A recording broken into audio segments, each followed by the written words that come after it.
अस्सलाम वालेकुम, क्या हाल है। आज की वीडियो है ऑस्ट्रेलियन विजिट वीज़ा के बारे में। पिछले दिनों मैंने ऑस्ट्रेलियन विजिट वीज़ा अप्लाई किया था, जो कि माशाल्लाह से रिजेक्ट हो गया है। अब रीज़न क्या बनी थी कि मैंने अप्लाई किया था और क्यों रिजेक्ट हुआ, तो ये सारी चीज़ें आज डिस्कस करते हैं। और दूसरी चीज़ के अप्लाई किस तरह करते हैं। मेरा तो रिजेक्ट हो गया, लेकिन जो प्रोसेस है वो मैं आपको समझा देता हूँ, क्योंकि अप्लाई मैंने खुद किया था।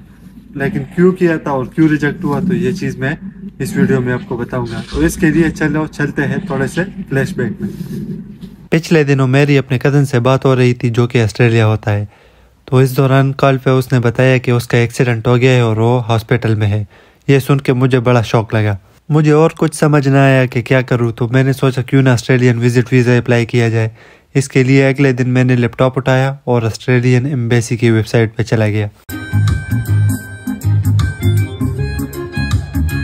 एप्लीकेशन फॉर्म फिल करने के दौरान उन्होंने मुझसे 4 तस्वीरें मांगी, जो मैंने भेज दी, जो शायद उन्हें पसंद ना आई, इसलिए उन्होंने मेरा वीज़ा रिजेक्ट किया होगा।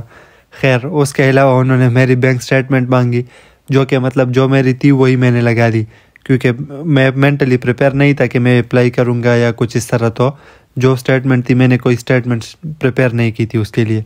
उसके अलावा उन्होंने मुझसे होटल बुकिंग, मतलब जहाँ पर मैं ठहरूँगा, वो मांगी, और यूनिवर्सिटी का लेटर मांगा। यूनिवर्सिटी का लेटर तो मैंने साथ वैसे ही लगा दिया था, उन्होंने शायद नहीं मांगा था। तो ये कुछ चीज़ें मैंने लगा दी और मैंने अप्लाई कर दिया। वीज़ा एप्लीकेशन फॉर्म फिल करने के बाद उन्होंने मुझसे वीज़ा फ़ी मांगी, जो कि तकरीबन 80 पाउंड्स थी उस टाइम। तो मैंने वो जमा करवा दी। उसके बाद मैंने एप्लीकेशन सबमिट करवा दी। वीज़ा एप्लीकेशन सबमिट करने के बाद उन्होंने मुझे एक मेल भेजा, जिसमें कन्फर्मेशन थी कि आपका एप्लीकेशन सबमिट हो गया है। उसके बाद उन्होंने कहा था कि आपको विदिन 2 वीक्स और 3 वीक्स पता चल जाएगा कि मतलब हम आपको वीज़ा दे रहे हैं या नहीं। 2 हफ्ते बाद मुझे अचानक एक मेल आई कि आपका वीज़ा रिजेक्ट हो गया है।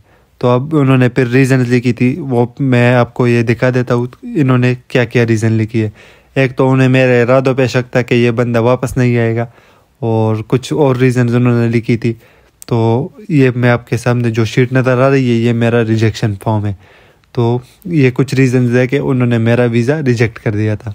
अब चूँकि अप्लाई करने का इरादा मेरा बहुत अचानक बना था, तो ना मेरी स्टेटमेंट सही थी, ना कोई मेरा मतलब डॉक्यूमेंट्स इनकम्प्लीट थे। तो मैंने उस बेस पर एप्लीकेशन सबमिट करवाई थी, जो कि मतलब ऑलरेडी 90% पता था कि वीज़ा रिजेक्ट ही होगा। तो बस मेन यही रीज़न थी जिसकी वजह से मेरा वीज़ा रिजेक्ट हुआ। आप ये गलती ना करना जो मैंने की है। डॉक्यूमेंट्स पूरे लगाना और उसके अलावा प्रॉपर प्लानिंग के साथ अप्लाई करना, अगर किसी ने करना हुआ तो बस यही था। अब बाकी मैं देखूंगा कि दोबारा से अगर करना पड़ा मुझे तो फिर अप्लाई कर लूँगा, लेकिन अब ज़रूरत नहीं रही। तो बस यही था। बाकी मिलते हैं इंशाल्लाह अगली वीडियो में। तब तक के लिए इजाज़त है। अल्लाह हाफिज़, अल्लाह पमान,